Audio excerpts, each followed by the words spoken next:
yet everyone plays ball. I say we round them all up. Let's brain fingerprint them all.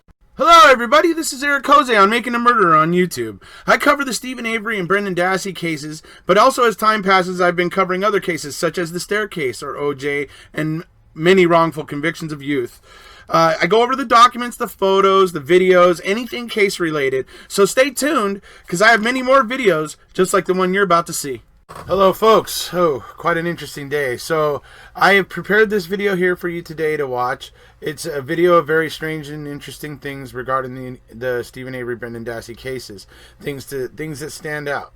As I was recording this and putting this together, I found out that we got a decision from the appeals court in terms of the quick DNA testing. So instead of saying anything about it here, I'm just going to say we will be addressing that. Travis and I will be addressing that. For those of you who are watching this premiere, as it airs in its first time, for those of you who are watching this, we will be covering that tonight. Go ahead and be looking for that. My mods may even be posting the links for that right over here.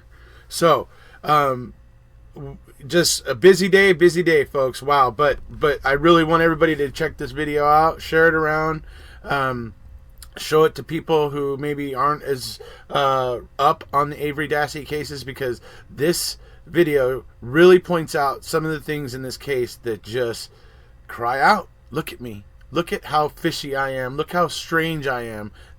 That's what these items or these issues that I raise in this video really cry out and ask. So just wanted to give everybody that, heads up. Yes, the decision came through. We'll be covering that later.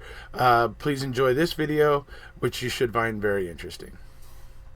Video of a list of things within the Avery Dassey cases that are just strange and somewhat difficult to explain in the eyes of many. So these are 5 things. Now there's many other things, and I'll probably be doing follow-up videos with this list type theme in when it comes to Avery Dassey. But this right now today is just going to be 5 things that are probably the things that stick out probably the most about the Avery Dassey cases.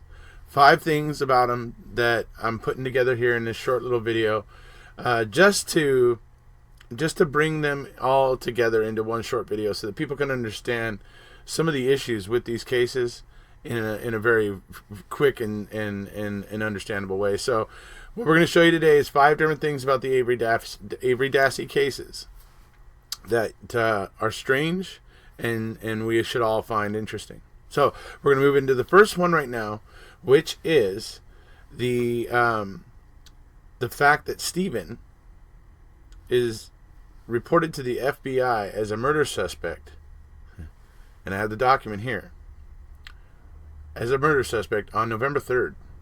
Okay, let me just point out a couple reasons why that's a problem. The RAV4 is not officially found, according to all vocal accounts or verbal accounts. The RAV4 is not officially found until November 5th, 2 days after the 3rd, correct? The bones that are supposedly, Teresa's bones that were found in Stephen's burn pit were not found until the 8th.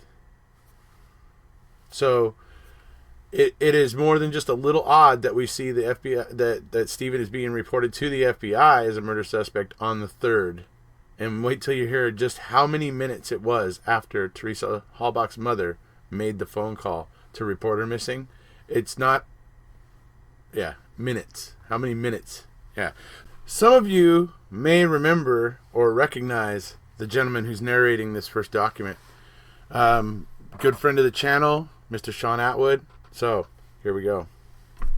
Hello, Sean Atwood here, activist in London.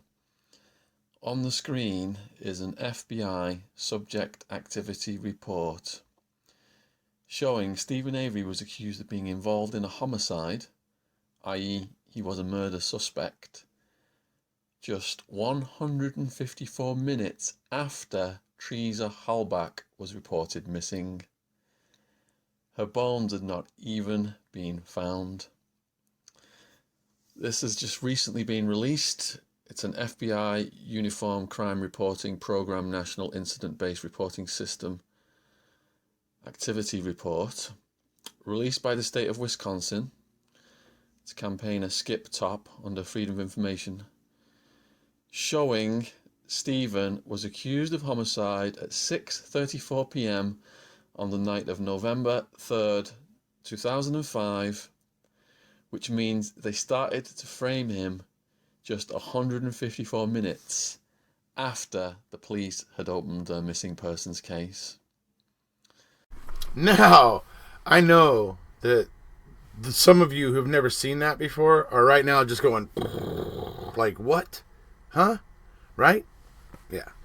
That's not the only thing that happened on the 3rd. Okay? So we'll leave the fact that Stephen was reported to the FBI as a murder suspect on the 3rd of November, 2005. We'll leave that now behind and move on to the next thing that happened on the 3rd. That is that the RAV4 was logged in as impounded by by Manitowoc or Calumet on the 3rd. You're going to see right now. I'm going to show you the document for it. So now we have a document that's telling us that law enforcement had the RAV4 impounded on the 3rd, according to their own documents, their own records. So I'm going to show you that now, and then we're going to go into a few other things that it leads into with the RAV4. Okay, so this is something from the Manitowoc County reports, where they show, just want to call your attention to it right over here, folks. Right here, 11/3 of 2005, evidence seized, automobile, Toyota RAV4, dark green. We all know what they're talking about. They're logging this into evidence right here, folks. This is when they're logging this into evidence. So this is supposedly when this thing is entered into evidence. Going along with the account of Kevin Ramlow, there is considerable questions about this RAV4, when it was actually taken into custody, and all that sort of stuff. So just thought I'd show everybody that. All right. So you clearly see by their own documentation that they show that they have impounded the RAV4 on the 3rd of November. But yet it's not officially found until the 5th of November. It's odd.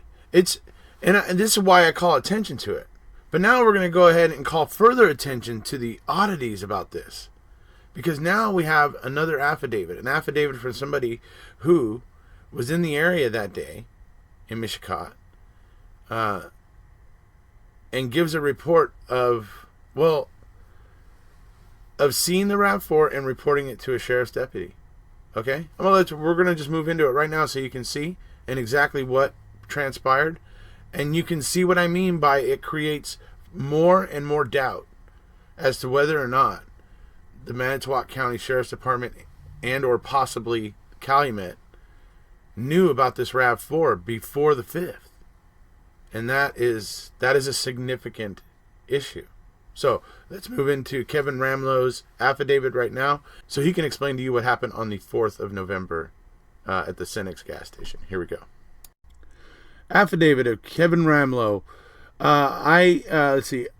In 2005, I lived near Mishicot, Wisconsin. I am familiar with the Taddock family and am acquaintances with Sean Taddock. Sean's brother Scott is now married to Stephen's Avery's sister Barb. On November 3rd of 2005, I was in Mishicot and I saw Teresa Hallbach's vehicle by the East Twin River Dam in Mishicot on the turnabout the bridge as I drove west on Highway 147. Around midday on November 4th of 2005, I stopped at the Cenex State gas station at the intersection of Highway 147 and State Street in Mishicot. While there, I saw and read a missing person poster for Teresa Hallbach.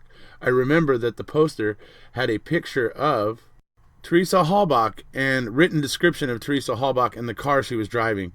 I recognized the poster attached as Exhibit A in this affidavit as a copy of the one I saw at the Cenex station on November 4th of 2005.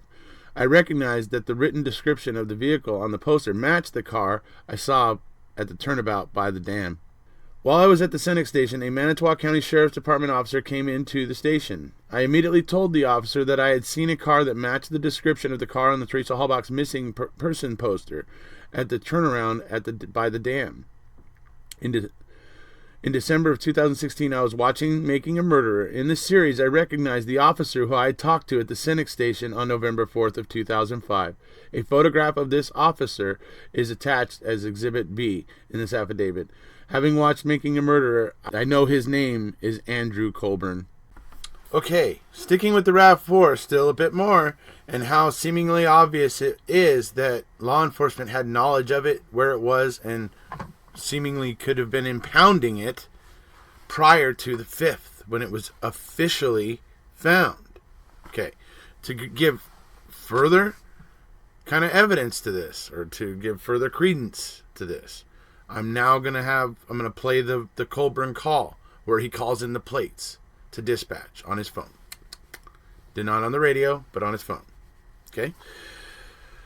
I'm going to play this call for you, and listen in the background. The moment that the dispatcher says to Andy that it comes back to Teresa Halbach, as soon as Halbach comes out of the dispatcher's mouth, you can hear in the background, and some people are trying to say it's the background of dispatch. I doubt it.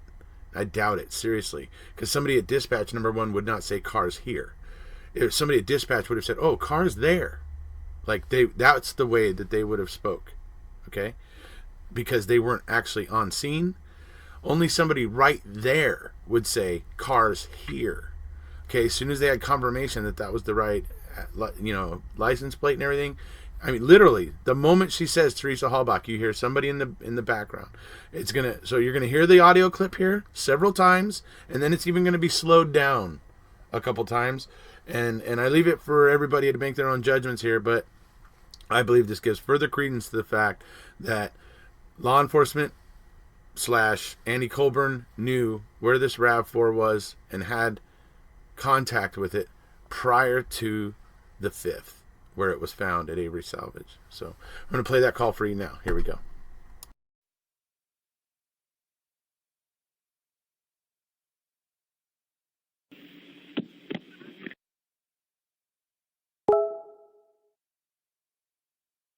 Manitowoc County Sheriff's Department, this is Lynn. Lynn, Hi, Andy. can you run Sam William Henry 582? Okay, it shows that she's a missing person, and it lists to Teresa Halbach. Okay. Okay, that's what you're looking for, Andy? 99 Toyota. Yep. Okay, thank you. You're so welcome. Bye-bye. Teresa Halbach. Okay. Teresa Halbach. Okay. Teresa Halbach. Okay. Teresa Halbach. Okay. Teresa Halbach. Okay. Teresa Halbach. Okay. Teresa Halbach. Okay. Halbach. Okay. Okay. Okay, so to recap, number 5 was the reporting of Stephen Avery to the FBI as a murder suspect on November 3rd, 5 days prior to them finding bones that they believed were to be Teresa Halbach's. Okay, so we have that was number 5.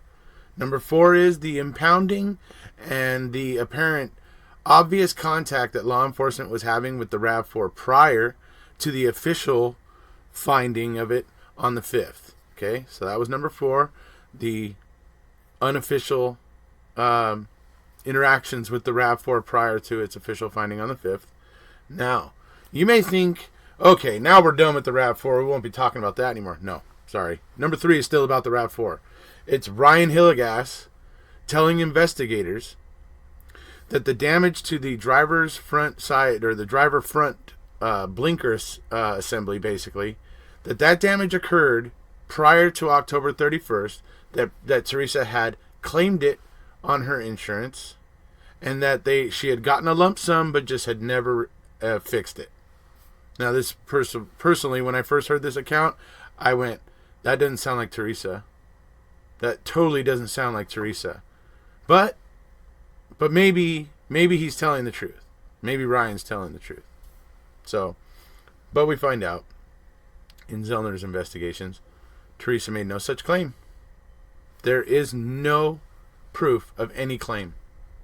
Okay, and you only need and the real proof that there is no that the state cannot prove that this damage happened prior to the 31st is because when they restarted the Halbach investigation in September of 2017, when they reopened it and were going around and interviewing and reinvestigating and doing some things, one of the people they went and talked to was Mike Halbach, and they have Mike Halbach, the victim's brother, digging through all of his old computers, desperately hoping that he has a picture of the RAV4 with that damage. But he even admits he doesn't think he does. He's just hoping. Even Mike says it. He's just hoping. But they are that desperate that they are having the victim's brother go digging through all of his old computers in the hopes that he can find one. And I think that pretty much sums it up, really, right there. That the state doesn't have proof that this damage existed prior to the 31st, and therefore they cannot refute the claims that stem from, well, item number 4, which I just got done explaining. This, where Ryan Hillegas is lying about a supposed insurance policy, only creates more problems for that. So I'm going to move into now the part where we see the documentation of the fact that Ryan was telling investigators that she had reported this to insurance and gotten a lump sum and just had not repaired it. Here we go. At the bottom here, Special Agent Fassbender ultimately spoke to Ryan Hillegas, a friend of the Teresa Halbachs. Hillegas did some checking with the family and friends and reported back to Special Agent Fassbender that Halbach had, in fact, damaged the parking lot area of her car and actually made an insurance claim. Hillegas advised that Halbach took a cash payout for the damage and had not repaired it. Dear Attorney Zellner, you served a subpoena in the above captioned action seeking any record for police number Q03311-1002, Wisconsin, listed to Teresa M. Halbach, reflecting a claim for damage to a driver's side parking light between 2003 and 2006. Pursuant to your subpoena, Erie has made a diligent and exhaustive search of its records and finds no such claims to have been presented under the Erie policy between the years 2003 and 2006. Alrighty, a little interesting little thing here with Mike Halbach. Investigator Dietering went to speak with him about, received a phone call from Mike Halbach. Michael advised he was not able to find the video depicting the damage of the left frontal directional light on Teresa Halbach's RAV4. Michael stated that he has been through several computers since the time he believed the vehicle, he videotaped the vehicle, and has one or two more places that he can search. So I guess we might find out more about that later.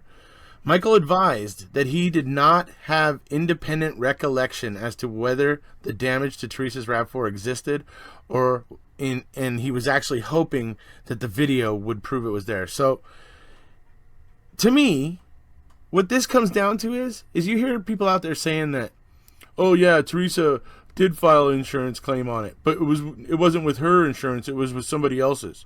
Well, guess what? If that was the case, if that were true, Dietering wouldn't even be bothering with this. Having Mike Halbach go digging through all of his old computers, all the drives, all the files, and looking for this, little needle in a haystack. They wouldn't be doing that if they had proof of that damage. They don't have proof of that damage existing prior.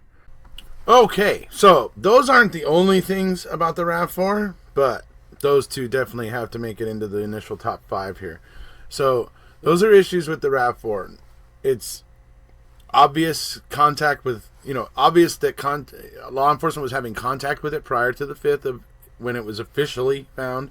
And then we have the account of Ryan Hillegas saying that Teresa had claimed that damage on her insurance, had gotten a lump sum and hadn't fixed it. Well, I think I've effectively proven that is untrue. So that was number 3. Now we're going to move into number 2. Number 2 reason to have some suspicion about what was going on with the Avery Dassey cases is going to be Brendan's confession. Oh yes. It's an abomination that cries out to be corrected, and only agents of Wisconsin can seem to get on board, can seem to like block the obvious, the obvious flow of the tide here and the obvious flow of the river here. They are obstructing it.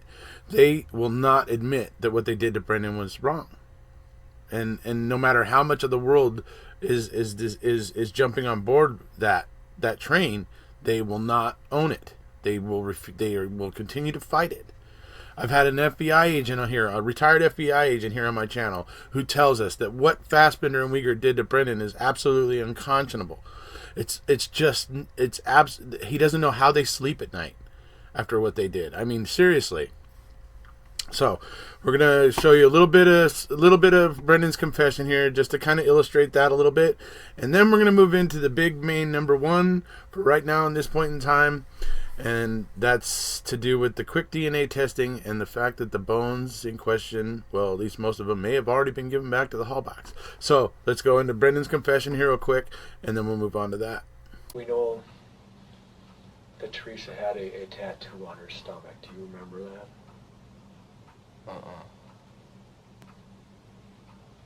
Do you disagree with me when I say that? No, but I don't know what it was. All right, that what you just saw was the control question.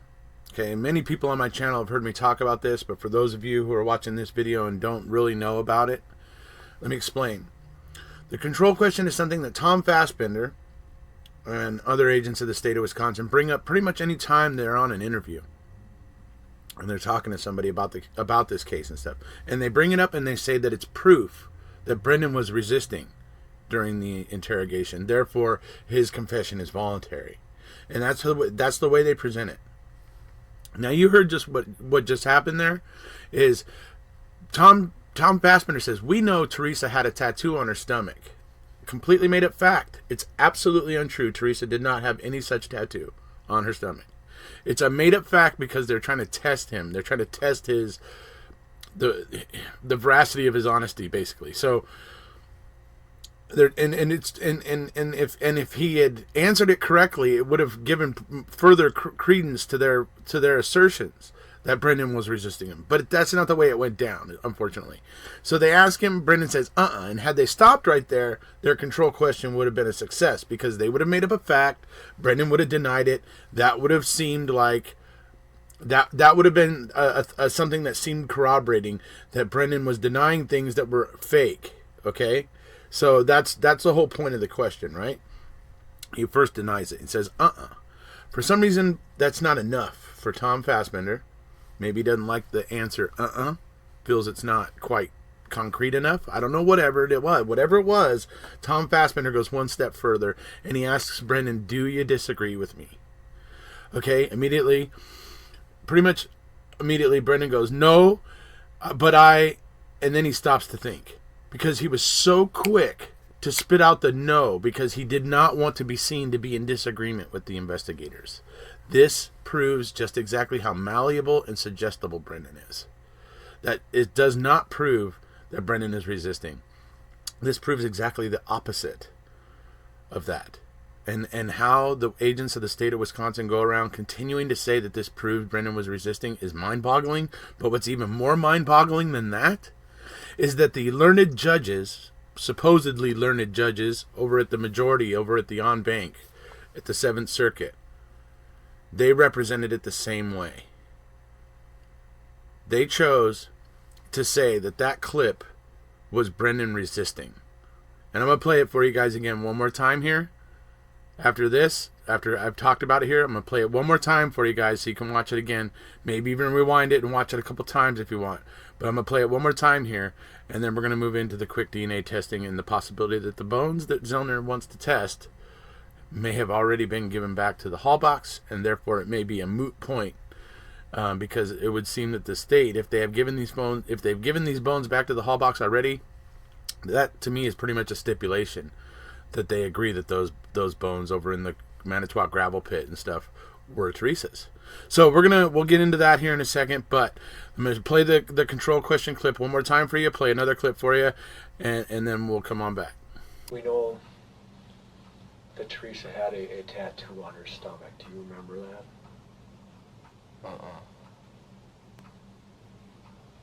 Do you disagree with me when I say that? No, but I don't know what it was. Yeah, but I got a question. What's that? What happened if he says something, like his story is different, but he says he admits to doing it? What do you mean? Like, if his story's like different, like, I never did nothing or something. Okay, I just want to point out what you're kind of seeing there. What he's saying is, what if he says something different? And what if he says, like, he did everything, and Barb's like, oh, what do you mean? What are you talking about? He goes, and then he said, and then then Brendan says, like, if he says I didn't have anything to do with it and I didn't do nothing. Okay, what this is Brendan trying to figure out a way that the truth can actually help him. He's trying to figure out how, if Stephen, because he probably remembers from earlier in the interrogation where the officers were telling him if Stephen was to start talking and saying you did all this stuff or whatever, you would have to deal with that or whatever kind of thing. So Brendan's like thinking about it. He's like basically kind of reverse engineered it. He's thinking, well, wait a second. If Stephen could speak to condemn me, maybe Stephen could speak to exonerate me. And that's what he's reasoning right there. In his very simple mind, his mind that clearly has a very simple understanding of the world around him, he actually is contemplating the possibility that if Stephen were to, in his mind, tell the truth and say that he didn't have anything to do with it, that could help him. That, to me, is the sign of somebody who didn't have anything to do with it, along with all the other problems with this confession. But that is, to me, a significant point where Brendan is basically theorizing that somebody telling the truth could set him free because he didn't have anything to do with this. Did you? Huh? Not really. What do you mean, not really? They got to my head. Huh? Didn't say anything. Okay, so that's the infamous "they got to my head" statement from Brendan. And it follows right after that statement that I showed you where he was talking about how, what if Stephen said something different? What if he said I didn't have anything to do with it? That type of stuff. That's him. He's thinking about all these things. Him saying "they got to my head" follows that almost immediately. It shows that he was overwhelmed. It shows that his will was overbore. I mean, it shows a lot of things, but that's the issues, kind of with Brendan.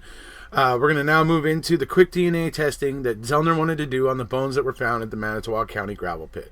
The reason why this is important is because she wanted to prove that those were Teresa's bones and that they were somewhere besides Avery's property and somewhere besides Avery's burn pit. And that if those are Teresa's bones, it really would show that the Manitowoc County gravel pit was actually the original burn location. And that it would make absolutely zero sense that Stephen would have brought bones back to his own doorstep from there. But what gets more interesting here is that what we found in our research here with the wrecking crew, the Erekose's wrecking crew, and everybody that we're researching here on my channel, and we're researching this stuff, we found that it looks like most of these bones that Zellner's asking for would appear may have already been given back to the Hall box. So I'm going to go ahead and play these clips here for you guys, and we'll come back and talk about it again in a minute.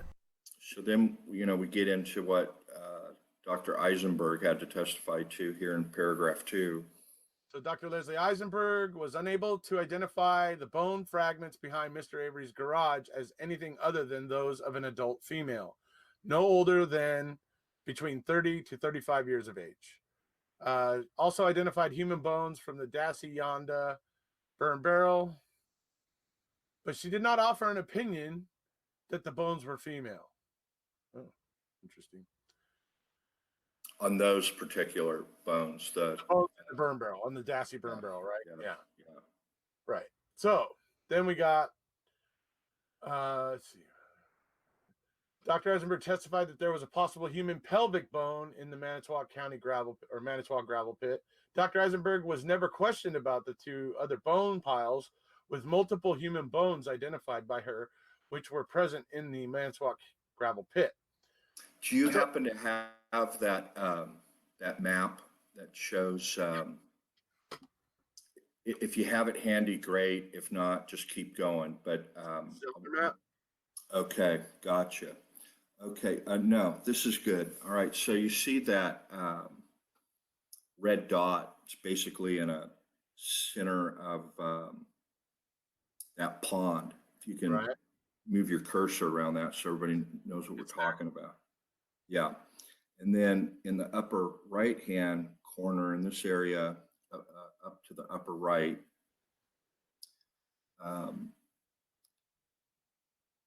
Conveyor road? It's that other area is going to be, so go back to that previous photo. All right.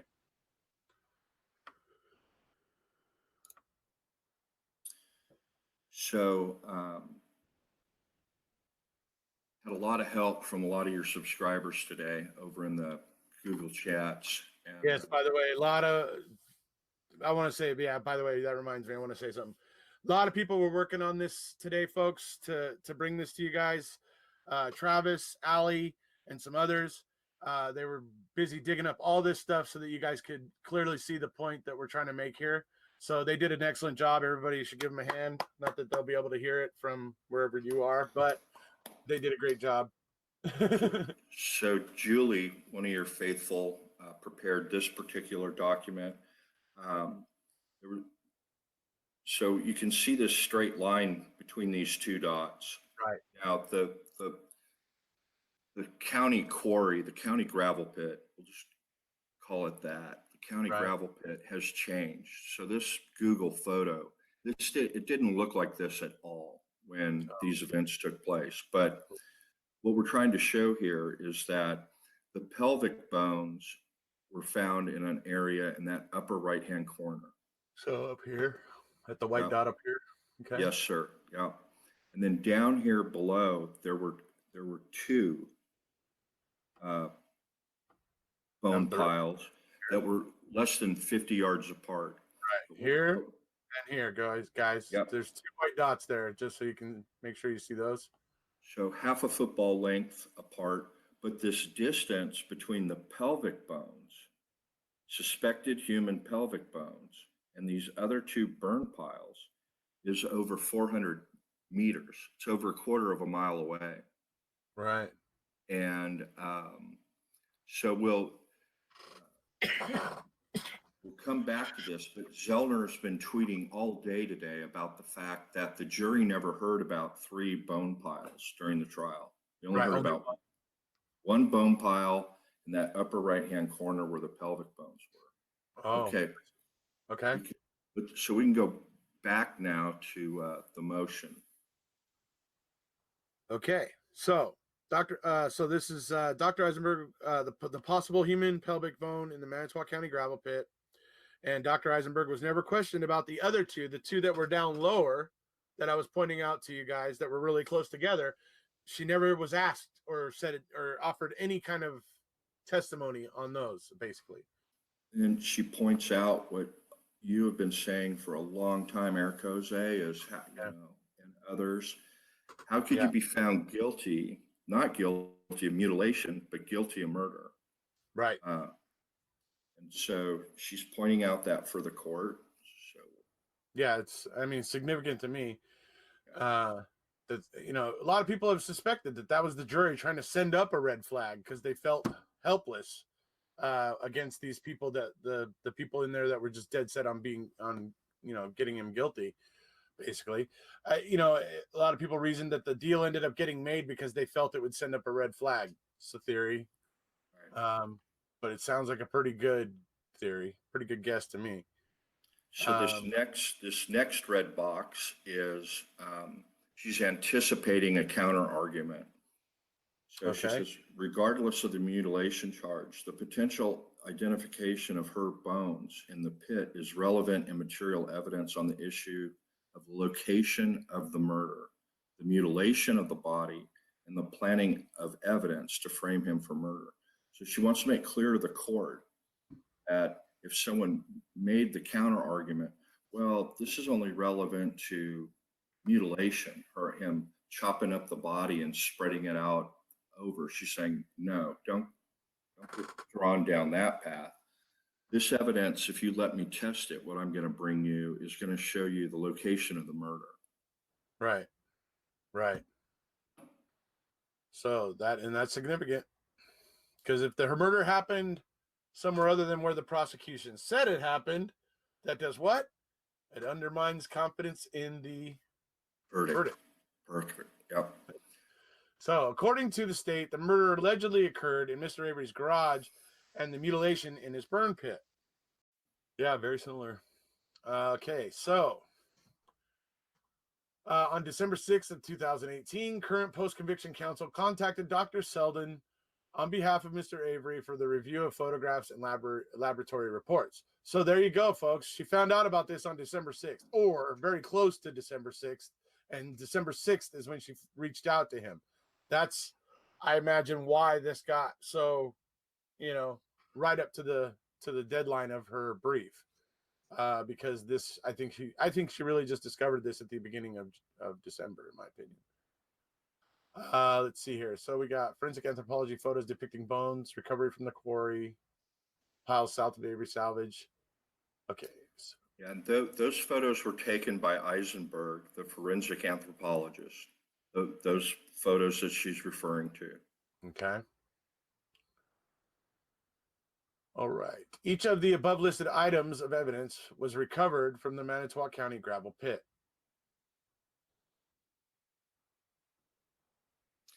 And while we're going through this real briefly, I want everybody to try and remember what her tweets were yesterday in the Q&A about whether the hall box would object to this evidence being tested, and little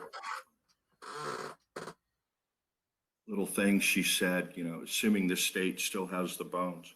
So she wants item 7411, it's in quarry pile number 3, wants 7412, 13, 14, and 16. I've put red boxes around 7411, 12, 14, and 16. We'll come to those in a second. So those are in pile 3, and one of those is in 1. And then 4 more items, 7419, 7422, 7424, and 8675. I've highlighted in red too, 7419, 8675. 8675 is a real big one, because what is that? Possible human burned cut pelvis fragments. 7 in number, N equals 7, 7 in number. Mm-hmm. Those are the pelvic bones. They're in quarry pile number 1, which is, again, over 400 yards from 2 and 3. Right. So let's go back up just real briefly. Mm-hmm. 7411, 7412, 7414, 7416, scroll down. 19 and 8675. Some of those numbers were just banging a hole through the back of my head.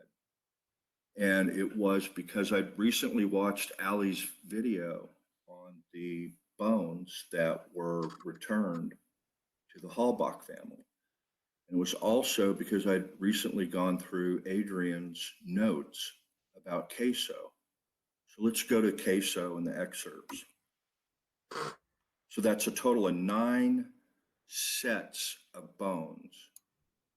Now I want the ones with just my quick excerpts. That one? Yeah. Sorry. So there was 9 things she requested, and I put a red box on 6. This is queso. Scroll up so they know we're not playing, goofy games with them. This is page 1114 of queso. Any of you can pull it up. 9/20/11. That's 5 years post-trial. On 9/20/11, Mark Wiegert, Attorney Fallon, and Norman Gahn, who are both with the AG's office and were both trial counsel, neither one of which is on the appeal anymore. They were both substituted out this summer. They reviewed the items under the property tags along with Dr. Eisenberg's report, not her, but a report, determined which bones could be returned to the Halbach family. First item, 8675. That's the pelvic bones. They returned those to the Halbachs in what year? 2011. It was 2011, 920. Yeah, 920. Scroll down. 7411, 7412, 7414, 7416, 7419. That's 5 plus 8675 is 6 items. All of those items I've highlighted are items that were returned to the Halbachs 5 years ago. So you guys are understanding the dilemma there, right?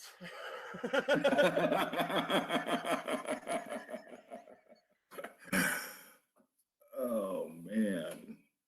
Yeah, it's wild. It'll sink in a minute. Yeah, I mean, we were showing you in the master list of these items that she was asking for, and here in Queso we find out that all of these items, well, 6 of the 9, right, that she asked for, it was 6 of the 9 9 items that she asked for in total, wasn't it?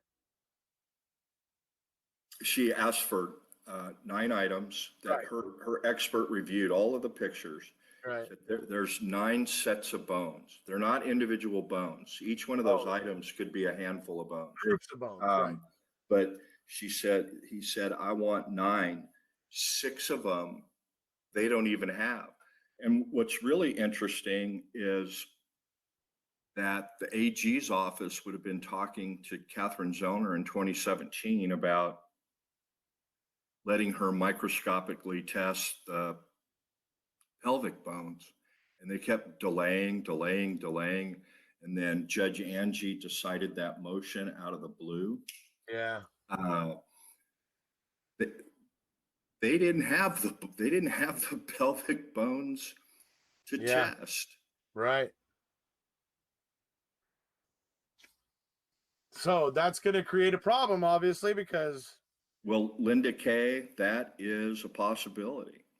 If they weren't supposed to get rid of those bones because they could potentially be tested. Now, if those bones were buried in a what on earth were they negotiating on last summer in 2017 to microscopically test pelvic bones? I mean, what the heck were they talking about? Right. Yeah. Why? Yeah. What did she hope to learn from that? Right. So, and then it raises questions about the brilliance of Kathleen Zellner and her strategy. Is this one of those things where she's done this intentionally? She hasn't laid this part out, so us armchair detectives go out and look at this ourselves? Or is this something that, I can't imagine she's missed it. She didn't miss anything. Right. Yeah, I agree.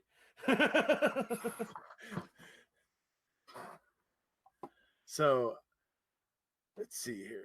Let's see what everybody's saying. So are you saying that Zellner knew this info and therefore purposely requested those bones? That's a possibility. I don't know that that's the case, but it's a possibility. But the fact of the matter is her reasoning is sound. If she tests those bones and they come back to Teresa, it undermines the confidence in the verdict, because Stephen Avery is not going to go dragging bones from the Manitowoc gravel pit to his own front door. That's just not going to happen. No matter how stupid you are, you're not going to do that.